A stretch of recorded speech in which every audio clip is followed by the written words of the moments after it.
Hi hello friends, ಎಲ್ಲರೂ ಹೇಗಿದ್ದೀರಾ? ಎಲ್ಲರೂ ಚೆನ್ನಾಗಿದ್ದೀರಾ ಅಂತ ಅಂದ್ಕೊಂಡು ಈ ವಿಡಿಯೋ ಸ್ಟಾರ್ಟ್ ಮಾಡ್ತಿದ್ದೀನಿ. ಏನಂದರೆ, ನಾನು ನೋಡಿರ್ತೀರ ನನ್ನ ತಂಗಿದ ಬರ್ತ್ಡೇ ಸೆಲೆಬ್ರೇಷನ್ ವ್ಲಾಗು. ಅಲ್ಲಿಂದ ಮುಗಿಸ್ಕೊಂಡು ಎಲ್ಲ ಮಾರನೇ ದಿನವೇ ಹೊರಟ್ವಿ. ಏಕೆಂದರೆ ಹಬ್ಬ ಇದ್ದಿದ್ದರಿಂದ ಊರಿಗೆ ಹೋಗಬೇಕಿತ್ತು.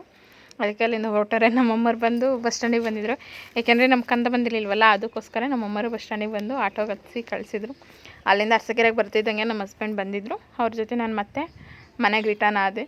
ಅಲ್ಲಿಂದ ಬರ್ತಿದ್ದಂಗೆ ಮಳೆ ಬೇರೆ ಅಲ್ವಾ ಈ ಟೈಮಲ್ಲಿ, ಅದಕ್ಕೆ ನೀರೊಳಗೆ ಸೌದೆ ಎಲ್ಲ ಬೇಕಲ್ಲ. ಇಲ್ಲಿ ಹಳ್ಳಿ ಟೌನ್ ಆದ್ರೂ ಸ್ವಲ್ಪ ಹಳ್ಳಿ ಥರನೇ ಅಲ್ವ ಇಲ್ಲೆಲ್ಲ, ಅದಕ್ಕೋಸ್ಕರ ನಮಗೆ ಸೌದೆ ಬೇಕಲ್ಲ ನೀರು ಅಂಡೆ ಕಾಯಿಸ್ಕೊಳ್ಳೋದಕ್ಕೆ ಅಂತೇಳಿ ಮೊಟ್ಟೆ ತೊಗೊಂಡಿದ್ವಿ. ಮೊಟ್ಟೆನೆಲ್ಲ ಎತ್ತಾಕ್ತಿದ್ರೆ ನನ್ನ ಮಗಳು ನಾನು ಎತ್ತಾಕ್ತೀನಿ ತುಂಬ ಎತ್ತಾಕ್ಬಿಟ್ಲು ನನ್ನ ಮಗಳು. ಅದಾದಮೇಲೆ ನಮ್ಮ ಅಮ್ಮರಿಗೆಲ್ಲ ವೀಡಿಯೋ ಕಾಲ್ ಮಾಡ್ಕೊಂಡಿದ್ದಾಳೆ. ನಾನು ಅದನ್ನು ಕಟ್ ಮಾಡಿ ಇಟ್ಟಂಗೆ, ಅಮ್ಮ ನೀನು ಇಲ್ಲಿ ನೋಡು ನಾನು ಹೆಂಗೆ ತಂದೋಗ್ತೀನಿ ಅಂತ ಹೇಳ್ಬಿಟ್ಟು ವೀಡಿಯೋ ಕಾಲ್ ಮಾಡ್ಕೊಂಡು ಮಾತಾಡ್ಕೊಂಡು ಆ ಥರ ಎಲ್ಲದನ್ನೂ ಎತ್ತಾಕಿಲು. ಅದಾದಮೇಲೆ ನಮ್ಮ ಹಸ್ಬೆಂಡು ಕೊಬ್ಬರಿ ತುರಿತಿದ್ರು ಅಂತ ಹೇಳ್ಬಿಟ್ಟು ನನ್ನ ಮಗಳು ನಾನು ತುರಿತೀನಿ ಅಂತ ಹೇಳ್ಬಿಟ್ಟು ಅವಳೊಂದು ಇಸ್ಕೊಂಡು ಅವಳು ತುರಿತಿದ್ದರು. ಅದಾದಮೇಲೆ ಬೆಳಗ್ಗೆ ಎದ್ದೋಳು ಅಷ್ಟೊತ್ತಿಗಲ್ಲೇ ಎಷ್ಟು ಟೈಮ್ ಆಗಿದೆ ನೋಡಿರಿ. ಅಷ್ಟು ಬೇಗನೆ ಎದ್ದಿದ್ದೀನಿ 4 ಗಂಟೆಗೆ. 3:45ಗೆ ಹೆಚ್ಚಾಗ್ಬಿಡ್ತು. ಅದಾದಮೇಲೆ ಎದ್ದುಬಿಟ್ಟು ಹೋಗ್ಬಿಟ್ಟು ಏನು ಕೆಲಸ ಮಾಡ್ಕೊಂಡು ಅಷ್ಟೊತ್ತಿಗೆ ನನ್ನ ಮಗಳಿದ್ಲು. ಬಂದು ಮತ್ತೆ ತಿರ್ಗಾ ನನ್ನ ಮಗಳನ್ನ ಮಲಗಿಸ್ಬಿಟ್ಟು ಅದಾದಮೇಲೆ ಟ್ರೈಪೋಡ್ಗೆ ಫೋನ್ ಹಾಕೋಣ ಅಂತ ನೋಡ್ತಿದ್ದೀನಿ. ಫೋನಿಂದ ಟ್ರೈಪೋಡ್ಗೆ ಹೊಡೆದಾಕ್ಬಿಟ್ಟಿದ್ದಾರೆ. ಯಾರು ಹೊಡೆದಾಕಿದ್ರು ಅಂತಲೇ ಗೊತ್ತಿಲ್ಲ. ನಾನು ಇರಲಿಲ್ಲ ಮನೇಲಿ ಅಂತ ಹೇಳ್ಬಿಟ್ಟು ಮೊನ್ನೆ ಶನಿವಾರ ನಾನು ವೀಡಿಯೋ ಮಾಡಿದಾಗಿತ್ತು. ಅಲ್ಲಿಂದ ಬಂದಾಗ ನೋಡಿದ್ರೆ ನನ್ನ ಟ್ರೈಪೋಡ್ ಮುರಿದೇ ಹೋಗಿತ್ತು. ಅಷ್ಟೊತ್ತಿಗೆ ನನ್ನ ಮಗಳು ಎದ್ಲು. ಆಮೇಲೆ ನಮ್ಮ ಕಂದಂಗೆ ಮಲಗಿಸ್ಕೊ ಅಂತ ಹೇಳ್ಬಿಟ್ಟು ಅವ್ರನ್ನ ಮತ್ತೆ ಬಿಟ್ಬಿಟ್ಟು ನಾನು ಕೆಲಸ ಮಾಡ್ಕೊಳ್ಳೋಕೆ ಅಂತ ಹೇಳಿ ಬಂದೆ. ಆಮೇಲೆ ಟ್ರೈಪೋಡ್ ಕೊಟ್ಟೆ, ಹಿಂಗಾಯ್ತಲ್ಲ, ಅದು ಬೇರೆ ನಂದು ಅಲ್ಲ ನನ್ನ ಫ್ರೆಂಡು. ಅವನಿಗೆ ಮತ್ತೆ ಟ್ರೈಪೋಡಿಗೆ ಹೊಸದು ಇದನ್ನ ಕೊಡಬೇಕಲ್ಲ ಅಂತ ಹೇಳ್ಬಿಟ್ಟು ಬೇಗನೆ ಕಸ ಹೊಡ್ಕೊತಿದ್ದೆ. ಏಕೆಂದರೆ ಟೈಮ್ ಆಗಿಬಿಟ್ಟಿರುತ್ತೆ. ಮತ್ತು ನಾನು ಒಬ್ಬಳೇ ಕೆಲಸ ಮಾಡ್ಕೊಳ್ಳೋದೆಲ್ಲ ಹಿಂಸೆ ಆಗುತ್ತೆ. ಅದಾದಮೇಲೆ ಬೇಗ ಕಸ ಹೊಡ್ಕೊಂಡು ನೆಲ ತೊಳ್ಕೊಂಬಿಟ್ಟು ನೆಲ ತೊಳಿಬೇಕಾದ್ರೆ ನೆನಪಾಯ್ತು, ಅಯ್ಯೋ ಕಾಳುಗಳು ನೆನಕಬೇಕು ಸಾಂಬಾರಿಗೆ ಅಂತೇಳಿ. ಕಾಬಲ್ ಕಡಲೆ ನೈಟೇ ನೆನಕ್ಬಿಟ್ಟು ಮಲಗಿದೆ. ಏಕೆಂದರೆ ಜಾಸ್ತಿ ಹೊತ್ತು ನೆನಿಬೇಕಲ್ಲ, ಅದಕ್ಕೋಸ್ಕರ ನೈಟೇ ನೆನಕ್ಬಿಟ್ಟೆ. ಅದಾದಮೇಲೆ ಹೆಸರು ಬೆಳಗ್ಗೆ ಮತ್ತು ಸಾಂಬಾರಿಗೆ ಸ್ವಲ್ಪ ಕಾಳು ಬೇಕಿತ್ತು. ಅದಕ್ಕೋಸ್ಕರ ನೆನಕ್ಬಿಟ್ಟು ಅಂತ ಹೇಳ್ಬಿಟ್ಟು ಅರ್ಧ ನೆಲ ಒರೆಸ್ದವಳು ನೆನಪು ಮಾಡ್ಕೊಂಡು ಆವಾಗ ಮತ್ತೆ ಬಂದ್ಬಿಟ್ಟು ನೆನಾಕ್ತಿದ್ದೆ. ಏಕೆಂದರೆ ಬೇಗ ಅಡುಗೆ ಆಗಬೇಕು. ಏಕೆಂದರೆ ಬೆಟ್ಟ ಬೇರೆ ಹತ್ತಬೇಕಿತ್ತು. ಅದಕ್ಕೋಸ್ಕರ ಬೇಗನೆ ಹೋಗ್ಬಿಡೋಣ, ಟೈಮ್ ಆಗಿಬಿಡುತ್ತೆ ಅಂತ ಹೇಳ್ಬಿಟ್ಟು ಬೇಗ ಎಲ್ಲದನ್ನೂ ಮುಗಿಸ್ಕೊಂಡು ಅಲ್ಲಿಂದ ಬಂದವಳು. ಸ್ವಲ್ಪ ಪಾತ್ರೆ ಇತ್ತು, ಪಾತ್ರೆನೂ ತೊಳೆದಿಟ್ಬಿಡ್ಬೇಕು. ಇಲ್ಲಾಂದರೆ ಮತ್ತೆ ಅಡುಗೆ ಮಾಡ್ಕೊಳ್ಳೋಕ್ಕೆ ಹಿಂಸೆ ಆಗುತ್ತೆ. ಸ್ವಲ್ಪ ಪಾತ್ರೆ ಇತ್ತು, ಜಾಸ್ತಿ ಇರಲಿಲ್ಲ. ಮುಸ್ರೆ ಇಟ್ಕೊಂಡು ಹೆಂಗೋ ಆರಾಮ್ ಮಾಡೋಕ್ಕಾಗುತ್ತೆ, ಹಬ್ಬ ಮಾಡೋಕ್ಕಾಗುತ್ತೆ ಅಂತ ಹೇಳ್ಬಿಟ್ಟು ಅಲ್ಲಿಂದ ಬಂದು ಒಬ್ಬಳೇ ಸಿಕ್ಕಾಪಟ್ಟೆ ಭಯ ಆಗುತ್ತೆ. ಕತ್ತಲೆ ಇದ್ದಿದ್ದು. ಇದು ನಮ್ಮನೆ ಡೋರ್ ಓಪನ್ ಮಾಡಿರೋದು ಕಷ್ಟ. ನಮ್ಮನೆ ಮುಂದೆ ಬೆಳಕನ್ನಿಸ್ತಿಲ್ಲ ಅಂದರೆ ಸಿಕ್ಕಾಪಟ್ಟೆ ಕತ್ತಲೆನೇ ಇರೋದು. ಅಷ್ಟೊತ್ತಿನಾಗ ನಾನು ಒಬ್ಬಳೇ ಎದ್ದೇಳಬೇಕು ಅಂದರೆ ಒಂದು ಸ್ವಲ್ಪ ಭಯನೇ ಆಗುತ್ತೆ. ಅಂದರೆ ಭಯ ಆಗುತ್ತೆ ಅಂದರೆ ವೆಹಿಕಲ್ಸ್ಗಳು ಓಡಾಡ್ತಿರ್ತವೆ, ಅಷ್ಟೊಂದೇನು ಭಯ ಆಗೋಲ್ಲ. ಒಬ್ಬಳೇ ಇರ್ತೀನಲ್ಲ, ಯಾರಾದರೂ ಎದುರಿಸ್ಬಿಟ್ರೆ ಅನ್ನೋದು ಭಯ. ನಮ್ಮ ಹಸ್ಬೆಂಡ್ ಎದ್ದು ಬರೋಕ್ಕೆ ನಮ್ಮ ಪಾಪು ಎದ್ದಿದ್ದಾಳೆ, ಅವಳನ್ನ ಮಲಗಿಸ್ಬೇಕು. ಇಲ್ಲಾಂದರೆ ಅವ್ರಿಗೆ ಹಿಂಸೆ ಆಗುತ್ತೆ, ನನಗೂ ಹಿಂಸೆ ಆಗುತ್ತೆ ಅವಳು ಎತ್ಕೊಂಬಂದರೆ. ಚಳಿ ಬೇರೆ ಅಲ್ವಾ ಅಂತೇಳಿ. ಆಮೇಲೆ ಇದು ನೈಟೆಲ್ಲ ರಂಗೋಲಿ ಹಾಕಿ ನೈಟೇ ಮಲ್ಕೊಬಿಟ್ಟಿದ್ದೆ. ನನಗೆ ಗೊತ್ತಿತ್ತು ಈ ಥರ ಬೇಗ ಆಗ್ಬಿಡುತ್ತೆ ಅಂತ. ನೋಡಿರಿ ವೆಹಿಕಲ್ಸ್ ಎಲ್ಲ ಹೆಂಗೆ ಓಡಾಡ್ತಿದ್ದಾವೆ. ನಮ್ಮ ಮನೆಯದು ಮಾರ್ಕೆಟಿಗೆ ಹತ್ರ ಇರೋದ್ರಿಂದ ಜಾಸ್ತಿ ವೆಹಿಕಲ್ಸ್ ನಮ್ಮ ಮನೆ ಹತ್ರ ಓಡಾಡ್ತಾನೆ ಇರ್ತೇವೆ. ಟೌನ್ ಲಿಮಿಟ್ ಸ್ವಲ್ಪ, ಹಂಗಾಗಿ. ಆಮೇಲೆ ನೈಟೆಲ್ಲ ರಂಗೋಲಿ ಹಾಕಿ ಒಳಗೆ ಹೋಗ್ತಿದ್ದೆ. ನೋಡಿರಿ ಇಷ್ಟೇ ಪಾತ್ರೆ ಇದ್ದಿದ್ದು. ಅದಕ್ಕೆ ಅಷ್ಟು ಬೇಗ ಪಾತ್ರೆ ಎಲ್ಲ ತೊಳೆದಿಟ್ಬಿಟ್ಟು ಬಂದು ಎಲ್ಲ ಟೈಮ್ ನೋಡ್ತೀನಿ 5 ಕಾಲಾಗ್ಬಿಟ್ಟಿದೆ. ಅದಕ್ಕೆ ಬೇಗನೆ ಬಟ್ಟೆ ತೊಗೊಂಬಿಟ್ಟು ಸ್ನಾನ ಮಾಡ್ಕೊಂಬರೋಣ ಅಂತೇಳಿ ಹೋಗಿ ಸ್ನಾನ ಎಲ್ಲ ಮುಗಿಸ್ಕೊಂಬರ್ತೀನಿ. ಅಲ್ಲೇ ಬೆಳಕರ್ದ್ಬಿಟ್ಟೈತೆ. ಅಷ್ಟು ಬೇಗ ಬೆಳಕರ್ದೈತೆ. ಅದು ಅಲ್ಲದೆ ನನಗೆ ಇಷ್ಟು ಬೇಗ ಬೆಳಕರ್ದ್ಬಿಡ್ತಪ್ಪ, ನಾನು ಹೆಂಗಪ್ಪ ಕೆಲಸ ಮಾಡ್ಕೊಳ್ಳೋದು. ಬೇಗ ಅಡುಗೆ ಬೇರೆ ಮಾಡಬೇಕಿನ್ನು. ಅಡುಗೆ ಆಗಿಲ್ಲ, ಏನಪ್ಪ ಮಾಡ್ಕೊಳ್ಳೋದು ಅಂತೇಳಿ ಬೇಗನೆ ಒಂದು ಕಡೆಗೆ ರೈಸ್ಗೆ ಇಟ್ಕೊತಿದ್ದೆ. ಯಾಕಂದರೆ ಫಸ್ಟು ರೈಸ್ಗೆ ಹಾಕ್ಬೇಕಲ್ಲ. ರೈಸ್ ಆದ್ರೇ ಸ್ವಲ್ಪ ಕೆಲಸ ಇರುತ್ತೆ, ಬೇಗ ಮುಗಿಯುತ್ತೆ ಅಂತೇಳ್ಬಿಟ್ಟು ಇಟ್ಕೊತಾ ಇದ್ದೆ ಬೇಗನೆ. ನೋಡಿರಿ ಆ ಕಡೆ ರೈಸ್ಗೆ ಇಟ್ಕೊಂಡು ಅದಾದಮೇಲೆ ಕರಿಬೇವು ಸೊಪ್ಪು ಇಟ್ಕೊಬರೋಣ ಅಂತೇಳ್ಬಿಟ್ಟು ನಮ್ಮ ಪಕ್ಕದ ಮನೆ ಹತ್ರ ಹೋಗಿದ್ದೆ. ಅದು ಒಂದು ಎಡವಟ್ಟಾಗೈತೆ. ನಾನು ಹೋದಾಗ ಅಜ್ಜಿ ಮಲಗಿದ್ರು, ಅಂದರೆ ಇರಲಿಲ್ಲ, ಎಲ್ಲೋ ಹೋಗಿದ್ರು. ಬೆಳಗ್ಗೆ ಅಷ್ಟೊತ್ತು ಬೇಗನೆ ಎದ್ದಿದ್ರು ಅವರು. ನಾನು ಕೂಗಿ ಸಾಕಾಗಿ ಬಂದ್ಬಿಟ್ಟು ನಾನು ಕರಿಬೇವು ಸೊಪ್ಪು ಇಕ್ಕೊಂಬಂದು ನಾನು ಅಡುಗೆ ಮಾಡ್ತಾಯಿದ್ದೀನಿ. ಮತ್ತು ನಮ್ಮ ಮನೆಯವ್ರು ಬಂದ್ಬಿಟ್ಟು ಆ ಅಜ್ಜಿ ಬೈತೈತೆ, ನಾನು ನೋಡು ಯಾರಿಗೋ ಬೈತೈತೆ ಅಂತ. ಆಮೇಲೆ ನಾನು ಮತ್ತೆ ತಿರ್ಗಾ ಹೋಗಿ ಅವ್ರ ಮನೆ ಹತ್ರ ಇಲ್ಲ ನಾನೇ ಕುಯ್ಕೊಂಡಿದ್ದು ಅಂತ ಹೇಳಿದೆ. ಅದಕ್ಕಿಂತ ಮುಂಚೆ ನಾನು ಯಾರಾದರೂ ಕುಯ್ಕೊಂಡು ಹೋಗಿದ್ರೆ ಏನೋ ಗೊತ್ತಿಲ್ಲ, ನಾನು ಕುಯ್ಕೊಂಬಂದಿದ್ದ ಹೇಳ್ಬಿಟ್ಟು ಬಂದು ಆಮೇಲೆ ಈ ಕಡೆ ಕಾಬೂಲ್ ಕಡಲೆ ನೆನಾಕಿದ್ನಲ್ಲ, ಅದ್ರ ಪಲ್ಯ ಬೇಗ ಮುಗಿಸ್ಬಿಡೋಣ ಕಾಬೂಲ್ದು ಅಂತ ಹೇಳ್ಬಿಟ್ಟು ಬೇಗನೆ ಒಗ್ಗರಣೆ ಹಾಕ್ಕೊಂತಿದ್ದೆ. ಏಕೆಂದರೆ ಅದು ರೈಸ್ ಪಾಡಿಗೆ ರೈಸ್ ಆಗಿಬಿಡುತ್ತೆ ಬೇಗನೆ, ಅದೇನು ತೊಂದರೆ ಇರಲ್ಲ. ಇದು ಕಾಬೂಲ್ ಕಡಲೆದಂದರೆ ಸ್ವಲ್ಪ ಕೈ ಏರ್ತಾನೆ ಇರಬೇಕು ಮತ್ತು ಹೆಚ್ಕೊತಾನೆ ಇರಬೇಕು. ಅದಕ್ಕೆ ಒಂದು ಸೈಡು ಹೆಚ್ಕೊತಾನೆ ಆ ಥರನೇ ಬೇಗನೆ ಒಗ್ಗರಣೆಗೆ ಹಾಕ್ಕೊಬಿಟ್ಟೆ. ಇಲ್ಲಾಂದರೆ ಹಬ್ಬದಲ್ಲಿ ಬೇಗ ಕೆಲಸ ಮುಗಿಯಲ್ಲ ಎಷ್ಟೊತ್ತಾದ್ರೂ ಅಂತ ಹೇಳ್ಬಿಟ್ಟು ಮಾಡ್ಕೊತಾನೇ ಇದ್ದೀವಿ. ನೀವೆಲ್ಲ ಏಕಾದಶಿ ಹೇಗೆ ಮಾಡಿದ್ರಿ ನೋಡಿ ಕಮೆಂಟ್ ಮಾಡಿ. ಏಕಾದಶಿಗೆ ಒಂದು ಕಡೆ ಒಂದೊಂದು ಥರ ಮಾಡ್ತಾರಂತೆ, ಆದರೆ ನಮ್ಮ ಕಡೆ ಎಲ್ಲ ಟಮಟ ಮಾಡ್ತೀವಿ. ನಿಮ್ಮ ಕಡೆ ಎಲ್ಲ ಯಾವ ಥರ ಮಾಡ್ತೀರೋ ಗೊತ್ತಿಲ್ಲ, ಕಮೆಂಟ್ ಮಾಡಿರಿ. ನೀವು ಯಾವ ಥರ ಹಬ್ಬ ಮಾಡಿದರೆ ಎಷ್ಟು ಬೇಗ ಸೆಲೆಬ್ರೇಷನ್ ಮಾಡ್ಕೊಂಡ್ರಿ ಅಂತ. ಬೆಟ್ಟ ಕತ್ತೋದ್ರಿಂದ ಈ ಬೇಗನೆ ಹೋಗ್ತಿತ್ತು, ಅಂದರೆ ವರ್ಷನೂ ಬೆಟ್ಟ ಹತ್ತೀವಿ. ಅದಕ್ಕೋಸ್ಕರ ನಾವೇನು ಮಾಡ್ತೀವಿ, ಬೇಗನೆ ಹಬ್ಬ ಮುಗಿಸ್ಕೊತೀವಿ. ಇದು ಬೆಳಗ್ಗೆನೇ ಹಬ್ಬ ಮಾಡಬೇಕು, ಅದಕ್ಕೋಸ್ಕರ ಬೇಗನೆ ಮುಗಿಸ್ಕೊಂಬಿಟ್ಟೋಣ ಅಂತ ಹೇಳ್ಬಿಟ್ಟು ಹೊರಡ್ತಾಯಿದ್ದೀವಿ. ನೋಡಿ ಒಬ್ಬಳೇ ಇದ್ರೂ ಎಷ್ಟು ಇದು ಮಾಡಿ, ನಮ್ಮ ಕಂದ ಪಾಪನ ಮಲಗಿಸ್ಕೊಂಡಿಲ್ಲ ಅಂದರೆ ಅವಳು ಬರ್ತಾಳೆ, ಅಮ್ಮ ಎತ್ಕ ಅಂತ. ಇಲ್ಲಾಂದರೆ ನನಗಿಬ್ರಿಗೂ ಟೆನ್ಷನ್ ಆಗಿಬಿಡುತ್ತೆ. ಇಬ್ರದ್ದು ಕೆಲಸ ಆಗೋಲ್ಲ, ಯಾರು ಒಬ್ಬರು ಮಲ್ಕೊಂಡಿದ್ರೆ ಒಬ್ರದ್ದು ಕೆಲಸ ಆಗುತ್ತೆ. ಅದಕ್ಕೆ ಅವ್ರದ್ದೇನು ಕೆಲಸ ಇರಲ್ವಲ್ಲ, ನೀವು ಮಲ್ಕೊಳ್ರಿ, ನಾನು ಎದ್ದು ಬೇಗನೆ ಅಡುಗೆ ಮಾಡ್ಕೊತೀನಿ ಅಂತ ಹೇಳ್ಬಿಟ್ಟು ಸಾಂಗ್ ಹಾಕ್ಕಂತಿದ್ದೆ. ಏಕೆಂದರೆ ಅಷ್ಟು ಬೇಗ ಎನರ್ಜಿ ಬೇಕಂದರೆ ಸಾಂಗ್ ಇರಲೇಬೇಕು, ಇಲ್ಲಾಂದರೆ ಸಾಂಗ್ ಹಾಕೊಳ್ಳಿಲ್ಲಾಂದರೆ ಕೆಲಸ ಮಾಡೋಕ್ಕೆ ಆಗೋಲ್ಲ. ಅದಕ್ಕೆ ಬೇಗನೆ ನಾನು ಪಾತ್ರೆ ತೊಳಿಬೇಕಾದ್ರೂ ಅಷ್ಟೇ ಸಾಂಗ್ ಹಾಕೊಂಬಿಟ್ಟೆ ಕೂತಿದ್ದು, ಇಲ್ಲಾಂದರೆ ನನಗೆ ಭಯ ಆಗಿಬಿಡುತ್ತೆ ನನಗೆ.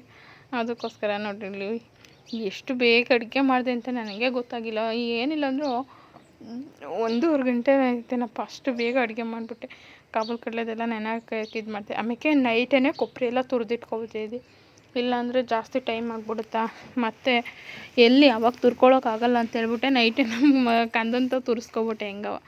ಅದಾದಮೇಲೆ ನಾನೆಲ್ಲ ಇದು ಮಾಡ್ತಿದ್ದೀನಿ, ಅಲ್ಲೇ ನನ್ನ ಮಗಳು ಎದ್ದೇ ಬಿಟ್ಟು, ಅವಳನ್ನ ಏನಪ್ಪ ಮಾಡೋದು ಅಂತ ಅಂದ್ಕೊಂಡು ಹೆಂಗೆ ನಮ್ಮ ಕಂದ ಎದ್ದಿತ್ತಲ್ಲ, ಇಬ್ಬರು ಸೇರಿಸಿ ಎದ್ಬಿಟ್ಟು ಅವ್ರು ನೀರಿಗೆಲ್ಲ ಉರಿ ಹಾಕ್ಬಿಟ್ಟು ಮಲ್ಕೊಂಡಿದ್ರು. ಅದಾದಮೇಲೆ ಇಬ್ಬರೂ ಹೋಗಿ ಸ್ನಾನ ಎಲ್ಲ ಮುಗಿಸ್ಕೊಂಬಂದರು. ಮತ್ತೆ ನಾನು ಸಾಂಬಾರು ಮಾಡಿದ್ದು ಏನು ತರಕಾರಿ ಹೆಚ್ಕೊಂಡಿದ್ದು ಏನು ವೀಡಿಯೋನೇ ಮಾಡ್ಕೊಳ್ಳಿಲ್ಲ, ಏಕೆಂದರೆ ಅಷ್ಟು ಟೈಮ್ ಆಗಿತ್ತು. ಮತ್ತು ಟ್ರೈಪೋಡ್ ಬೇರೆ ಮುರಿದೋಗಿತ್ತಲ್ಲ, ಅದಕ್ಕೋಸ್ಕರ. ಆಮೇಲೆ ಇದು ತಂಬಿಟ್ಟು ಮಾಡ್ತಾಯಿದ್ದೆ, ಅಂದರೆ ಟಮಟ ಮಾಡ್ತಾಯಿದ್ದೆ. ಅದಕ್ಕೆ ಬೆಲ್ಲದ ಪಾಕ ಕಲಿಸ್ಕೊಬಿಟ್ಟು ಬೇಗನೆ ಮುಗಿಸ್ಕೊಬಿಡೋಣ ಅಂತ ಹೇಳ್ಬಿಟ್ಟು ಕೈ ಆಡ್ತಾ ಕೂತಿದ್ದೀನಿ. ಅಷ್ಟರೊಳಗೆ ನನ್ನ ಮಗಳು ಬಂದಳು. ಅವಳಂತೂ ಹೇಳಿದ ಮಾತೇ ಕೇಳಲ್ಲ, ಆ ರೇಂಜಿಗೆ ಆಗಿಬಿಟ್ಟಿದ್ದಾಳೆ ನನ್ನ ಮಗಳು. ತುಂಬ ತಲೆಹರಟೆ ಮಾಡ್ತಾಳೆ, ತುಂಬ ತಲೆಹರಟೆ. ಅವಳಿಗೆ ನಾನು ಏನು ಕೆಲಸ ಮಾಡ್ತೀನಿ ಅದು ಅವಳು ಕೆಲಸ ಮಾಡಬೇಕು. ನೋಡಿರಿ ನಾನು ಟಮಟ ತಂಬಿಟ್ಟು ಉಂಡೆ ಮಾಡ್ತಿದ್ನಲ್ಲ, ಅದಕ್ಕೆ ಅವಳು ಉಂಡೆ ಮಾಡೋಕ್ಕೆ ನಮ್ಮ ಕಂದ ಅವಳನ್ನೆಲ್ಲ ರೆಡಿ ಮಾಡಿಬಿಟ್ಟು ಹೂವೆಲ್ಲ ಮುಡಿಸ್ಬಿಟ್ಟು ಕಳಿಸಿದ್ರು. ಅವಳಿಗೆ ಹೂವು ಅಂದರೆ ಇಷ್ಟ, ಅಂದರೆ ನಮಗೆ ಮುಂದೆ ಮುಡ್ಕೊತೀವಲ್ಲ ಆ ಥರ ಮುಡ್ಕೊಳ್ಳಲ್ಲ. ನಮಗೆ ಹೆಂಗೆ ಉದ್ದ ಕೂದಲಿರೋರು ಹಿಂದೆ ಮುಡ್ಕೊತಾರೆ ಆ ಥರನೇ ಮಾಡ್ಕೋಬೇಕು. ನೋಡಿರಿ ಈ ಥರ ಟಮಟ ಮಾಡ್ತಿದ್ದೆ, ಅದಕ್ಕೆ ಜಾಸ್ತಿ ತೋರಿಸ್ತಿಲ್ಲ. ಟ್ರೈಪೋಡ್ ಆಗಿದ್ದರೆ ಇಟ್ಕೊಬಿಡ್ತಿದ್ದೆ. ಈಗ ಟ್ರೈಪೋಡ್ ನೋಡಿರಿ ನನ್ನ ಮಗಳದ್ದು ಉಂಡೆ ಯಾವ ರೇಂಜಿಗೆ ಉಂಡೆ ಕಟ್ಟಿದ್ದಾಳೆ. ಆದರೂ ನನಗೆ ಎಷ್ಟು ಸಪೋರ್ಟ್ ಮಾಡುತ್ತೆ ಗೊತ್ತಾ ನನ್ನ ಮಗು. ನೋಡಿ ಇಷ್ಟೇ ನಾನು ಮಾಡಿದ್ದು, ಬೇಗನೆ ಅಡುಗೆ ಮುಗಿಸ್ಕೊಂಡು ದೇವರಿಗೆಲ್ಲ ನೈವೇದ್ಯ ಕೊಡೋ ಅಷ್ಟೊತ್ತಿಗೆ ಆಲ್ರೆಡಿ ಎಷ್ಟು 7:45 8 ಗಂಟೆ ಆಗೇ ಹೋಗಿತ್ತು. ಅದು ಲೇಟಾಗಿ ಹೋಗ್ಬಿಟ್ಟಿತ್ತು. ನಾನು ಬೇಗನೆ 6:30ಗೆ ಅಡುಗೆ ಮಾಡ್ಕೊಬಿಟ್ಟು ಹೊರಡ್ಬಿಡೋಣ ಅಂತ ಹೇಳ್ಬಿಟ್ಟು ಅಂದ್ಕೊಂಡಿದ್ದೆ. ಅದಾಗಲಿಲ್ಲ. ನಾವು ಅಂದ್ಕೊಂಡಿದ್ದು ಯಾವಾಗಲೂ ಯಾವ ಟೈಮಲ್ಲೂ ಆಗಲ್ಲ. ನೋಡಿರಿ ನನ್ನ ಮಗಳೂ ಅವ್ರ ಅಪ್ಪನೂ ಪೂಜೆದ್ರಲ್ಲಿ ಎತ್ತಿದ ಕೈ ಆ ಥರ ಪೂಜೆ ಎಲ್ಲ ಮುಟ್ಟಿದ್ದೆ. ಮತ್ತು ಹೊಸ ಬಳೆ ತಗೊಂಡಿದ್ದೆ ಜಾತ್ರೆಗೆ ಅಂತಲೇ. ಚೆನ್ನಾಗಿದೆಯಾ ಕಮೆಂಟ್ ಮಾಡಿ, ನನ್ನ ಫೇವ್ರೇಟ್ ಬಳೆ. ಅದಾದಮೇಲೆ ಇಬ್ಬರು ಹೊರಟ್ವಿ. ನಾವು ಹೊರಡ್ತಿದ್ವಿ, ಬೀಗ ಹಾಕೊಂಡು ಅವಳೋಗ್ಬಿಟ್ಟು ನೀರಲ್ಲಿ ಆಟಾಡ್ತಾ ಕೂತಿದ್ದಾಳೆ.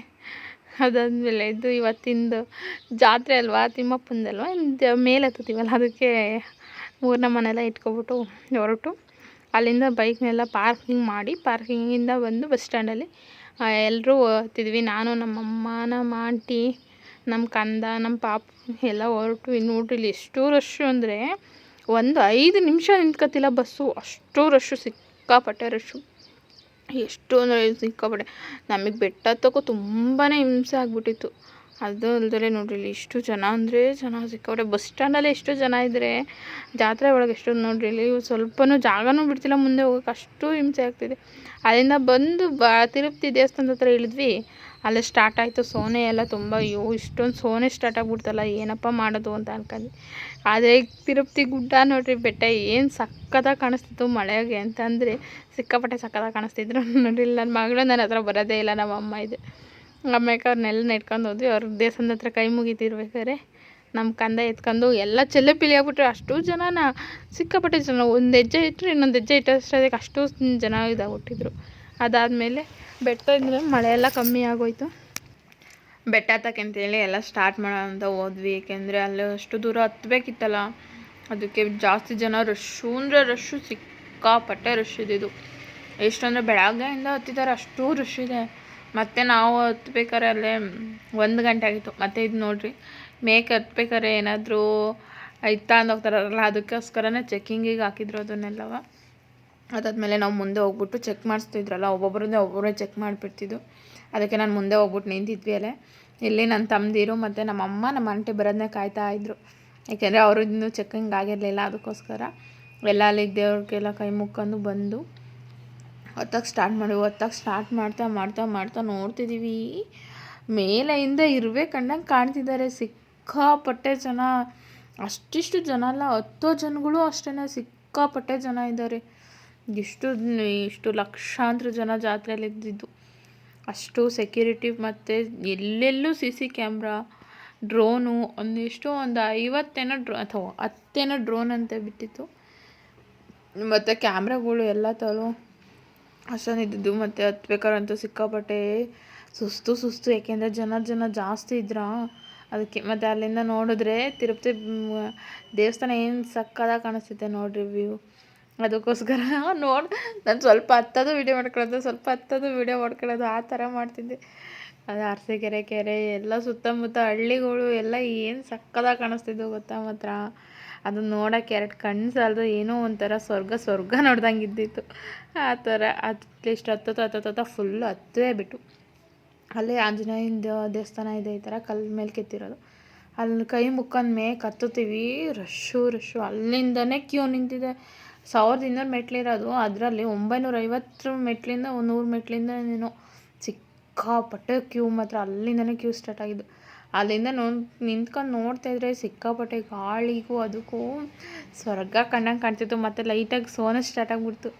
ಅಷ್ಟು ಸಕ್ಕದಾಗಿ ಕಾಣಿಸ್ತಿತ್ತು ನೋಡ್ರಿ. ಒಂದು ವೀಡಿಯೋ ಮಾಡ್ಕೊಂಡೆ ಇರಲಿ ಅಂತ ಹೇಳ್ಬಿಟ್ಟು. ಏನು ಸಕ್ಕದಾಗಿ ಕಾಣಿಸ್ತಿತ್ತಲ್ವ ಮಾತ್ರ ವ್ಯೂ. ಅಲ್ಲಿದ್ದವ್ರಿಗೆ ಮಾತ್ರ ಗೊತ್ತು ಎಂಜಾಯ್ ಮಾಡಿರೋದು ಆ ವ್ಯೂ ಪಾಯಿಂಟಲ್ಲಿ. ಅಷ್ಟು ಚೆನ್ನಾಗಿತ್ತು. ಅದಾದಮೇಲೆ ನನ್ನ ಮಗಳು ನನ್ನ ತಮ್ಮ ಸಿಕ್ಬಿಟ್ರು. ಅದಕ್ಕೆ ನೋಡಿ ವೀಡಿಯೋ ಮಾಡ್ಕೊತಿದ್ದೆ. ಯಾಕೆಂದರೆ ಎಲ್ಲರೂ ಆ ಕಡೆ ಒಂದು ಕಡೆ ಈ ಕಡೆ ಒಂದು ಕಡೆ ಒಬ್ಬೊಬ್ಬರು ಒಂದೊಂದು ಕಡೆ ಆಗ್ಬಿಟ್ಟಿದ್ವಿ. ಇನ್ನೊಬ್ಬ ನನ್ನ ತಮ್ಮ ಅವನಲ್ಲೇ ಹೋಗ್ಬಿಟ್ಟು ದರ್ಶನನೇ ಮಾಡಿದ್ದಾನೆ. ಇವನು ಇನ್ನೊಬ್ಬ ತಮ್ಮ. ಆಮೇಲೆ ನಮ್ಮ ಹಸ್ಬೆಂಡ್ ಎಲ್ಲೋದ್ರು ಅಂತಲೇ ಗೊತ್ತಿಲ್ಲ, ಆ ಥರ ಆಗ್ಬಿಟ್ಟಿದ್ದು. ಎಲ್ಲರೂ ದಿಕ್ಕಾಪಾಲಾಗ್ಬಿಟ್ಟಿದ್ದು. ಮತ್ತು ಇದಕ್ಕೆಲ್ಲ ಗೋವಿಂದನ ಪೇಂಟ್ ಮಾಡಿದ್ರಲ್ಲ, ಅದಕ್ಕೆ ಅದನ್ನು ಒಂದು ವೀಡಿಯೋ ಮಾಡ್ಕೊಂಡ್ರೆ. ಆದರೆ ಏನು ಸಕ್ಕತ್ತಾಗಿ ಪೇಂಟ್ ಮಾಡಿದ್ದಾರೆ. ಅವ್ರಿಗೊಂದು ಎಷ್ಟು ನಮಸ್ಕಾರ ಮಾಡಿದ್ರು ಸಾಲದು, ಧನ್ಯವಾದ ಹೇಳಿದ್ರು ಸಾಲದು. ಯಾಕೆಂದರೆ ಅಷ್ಟೊಂದು ಇದರಲ್ಲೆಲ್ಲ ಹೋಗ್ಬಿಟ್ಟು ಪೇಂಟ್ ಮಾಡೋದಂದ್ರೆ ಎಷ್ಟು ರಿಸ್ಕ್ ಇರುತ್ತಲ್ವ. ಆಮೇಲೆ ಇಲ್ಲಿಂದ ನೋಡ್ರಿ, ಇಲ್ಲಿ ಏನು ಸಕ್ಕತ್ತಾಗಿ ಕಾಣಿಸ್ತಿದೆ ವ್ಯೂ ಪಾಯಿಂಟು. ಅದರಲ್ಲಿ ವರ್ಷಕ್ಕೊಂದ್ಸಲಿ ಹತ್ತೋದು ಆ ಖುಷಿ ಬೇರೆ, ಇದರಲ್ಲಿ ಇದು ವೆದರ್ ಇರುತ್ತಲ್ಲ ಅದು ಬೇರೆ. ಮತ್ತು ಜೇನ್ಕಲ್ ಬೆಟ್ಟ ಇದೆಯಲ್ಲ, ಜೇನ್ಕಲ್ ಬೆಟ್ಟ ಸಿಕ್ಕಾಪಟ್ಟೆ ಸಕ್ಕತ್ತಾಗಿ ಕಾಣಿಸ್ತಿತ್ತು. ಅಲ್ಲಿಂದ ಸ್ಟ್ರೈಟಿಗೆ ವಿಡಿಯೋ ಝೂಮ್ ಮಾಡಿದ್ನಲ್ಲ, ಅಷ್ಟು ಸಕ್ಕತ್ತಾಗಿ ಕಾಣಿಸ್ತಿತ್ತು ಮಾತ್ರ.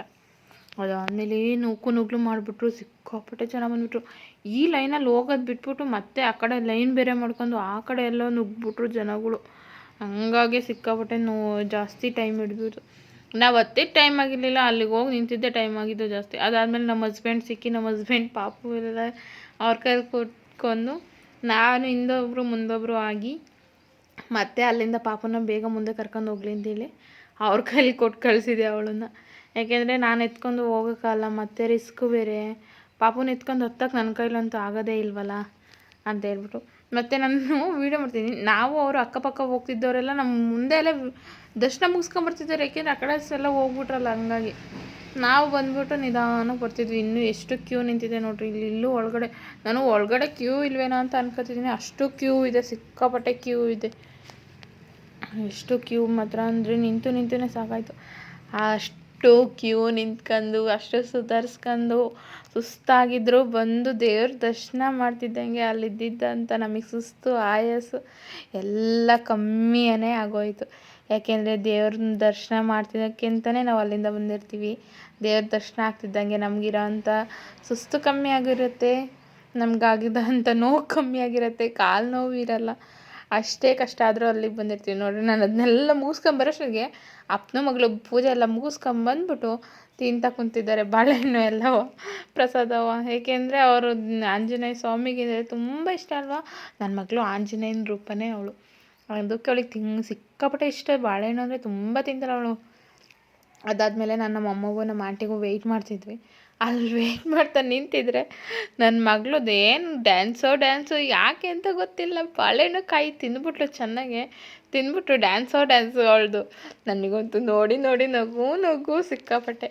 ಆಮೇಲೆ ಅಲ್ಲಿಂದ ನಮ್ಮಮ್ಮ ಬರೋಷ್ಟೊತ್ತಿಗೆ ಈ ಕಡೆಗೆ ಬರೋಣ ಅಂತ ಹೇಳ್ಬಿಟ್ಟು ಈ ಕಡೆ ಬಂದೆ. ಇಲ್ಲಿ ನಿಂತ್ಕೊಂಡು ನೋಡಿದ್ರೆ ಏನೋ ಮೈಸೂರು ಚಾಮುಂಡಿ ಬೆಟ್ಟನೋ ಇಲ್ಲ ಮೈಸೂರು ಅರಮನೆನೋ ಕಾಣಿಸುತ್ತೆ ಅಂತ ಅಂತಾರೆ. ಆದರೆ ಇಷ್ಟು ವರ್ಷದಲ್ಲಿ ನಾನು ಯಾವತ್ತೂ ನೋಡಿಲ್ಲ. ಆದರೆ ಹೇಳ್ತಾರೆ ಎಲ್ಲ ಅದು ಆವಾಗಿನ ಕಾಲದಿಂದನೂ ನಡೆದಿರೋದಲ್ವ, ಗೊತ್ತಿರುತ್ತೆ ಅವರಿಗೆ. ಅಲ್ಲಿಂದ ಎಲ್ಲ ಕೆಳಗೆಲ್ಲ ಇಳ್ಕೊಂಡು ಜಾತ್ರೆ ಪುರಿ ಖಾರ ಎಲ್ಲ ತೊಗೊಂಬಿಟ್ಟು ಮತ್ತು ದೇವ್ರ ದರ್ಶನ ಮಾಡೋಣ ಕೆಳಗಡೆ ಇದು ಅಂದರೆ ಒಳಗಡೆ ಹೋಗಿದ್ದೆಲ್ಲ ವೀಡಿಯೋ ಮಾಡ್ಕೊಳ್ಳಿ. ಯಾಕೆಂದರೆ ಒಳಗಡೆ ಹೋಗಲಿಲ್ಲ ತಿರುಪತಿ ದೇವಸ್ಥಾನದೊಳಗಡೆ. ನನ್ನ ತಮ್ಮ ಹೋಗ್ಬಿಟ್ಟು ಇಳಿದು ಬಂದು, ಅವ್ನು ನಮಗಿಂತ ಮುಂಚೆ ಇಳಿದು ಬಂದು ತೇರೆ ಮೇಕೆಲ್ಲ ಹೋಗಿ ಅಣ್ಕೆ ಎಲ್ಲ ಮಾಡಿಸ್ಕೊಂಡು ಅಲ್ಲೆಲ್ಲ ಪೂಜೆ ಎಲ್ಲ ಮುಗಿಸ್ಕೊಂಡು ಬಂದ. ನಾವು ನೋಡಿದರೆ ಅಲ್ಲಿ ಹೋಗಲೇ ಇಲ್ಲ. ಅವನೇನೋ ಸ್ಪೀಡಾಗಿ ಇಳಿದ್ನಲ್ಲ, ಅದಕ್ಕೋಸ್ಕರ ನಾವು ನಿಧಾನಕ್ಕೆ ಇಳಿದು ಇದ್ವಿ 5 ಗಂಟೆಗೆ. ಅದಾದಮೇಲೆ ಅಲ್ಲಿಂದ ಪೂರಿಕಾಯಿ ಎಲ್ಲ ಚೀಲ ಎಲ್ಲ ತಗೊಂಡು ಹಿಂಗೆ ಬಸ್ ಸಿಕ್ತು. ನಮ್ಮೂರಿಗೆ ಬಸ್ ನಿಲ್ಲಿಸೋದೇ ಅಪರೂಪ. ರಿಕ್ವೆಸ್ಟ್ ಸ್ಟಾಪ್ ಕೇಳೋದಕ್ಕೆ ಬಸ್ ಸಿಕ್ತು. ಅಲ್ಲಿಂದ ಹೋಗ್ಬಿಟ್ಟು ಕೊನೆಹಳ್ಳಿ ಅಂತ ಇದೆ, ಅಲ್ಲಿ ನಿಲ್ಕೊಂಬಿಟ್ಟು ಮತ್ತೆ ನನ್ನ ತಮ್ಮಗೆ ಫೋನ್ ಮಾಡಿದ್ವಿ. ಯಾಕೆಂದರೆ ಅವ್ನು ನಮ್ಮನ್ನೆಲ್ಲ ಬಿಟ್ಟು ಬಂದಿದ್ದ ಗಾರ್ಮೆಂಟ್ಸ್ ಟ್ರಿಪ್ ಇದೆ ಅಂತೇಳಿ. ಅದಕ್ಕೆ ಮತ್ತೆ ನೈಟ್ 7:30 ಆಗೋಯ್ತು ನಾವು ಹೋಗೋಷ್ಟೊತ್ತಿಗೆ. ಅವನಿಗೆ ಫೋನ್ ಮಾಡಿದ್ವಿ. ಅವನು ಅಲ್ಲಿಂದ ಬಂದು ಬೇಗನೆ ಕರ್ಕೊಂಡೋಗಿ ಮನೆಗೆ ಬಿಟ್ಟ. ಅದಾಗಿತ್ತು ನಮ್ಮ ಜಾತ್ರೆ ಫುಲ್ಲು ಸುಸ್ತಾಗ್ಬಿಟ್ಟಿತ್ತು. ಅಷ್ಟು ಸುಸ್ತಾಗ್ಬಿಟ್ಟಿತ್ತು ನಮಗಂತೂ. ಯಾಕೆಂದರೆ ಜನ ಜಾಸ್ತಿ ರಶ್ಶು ಮತ್ತು ಸಿಕ್ಕಾಪಟ್ಟೆ ನುಗ್ಗಲು ಮಾಡಿಬಿಟ್ರು. ನನ್ನ ಟೈಮ್ ಎಷ್ಟು ಬೇಜಾರಾಗುತ್ತೆ ಅಂದರೆ ದೇವಸ್ಥಾನಗಳಲ್ಲೆಲ್ಲ ಈ ಥರ ಆಡ್ತಾರಲ್ಲಪ್ಪ ಅಂತ ಬೇಜಾರಾಗ್ಬಿಡುತ್ತೆ.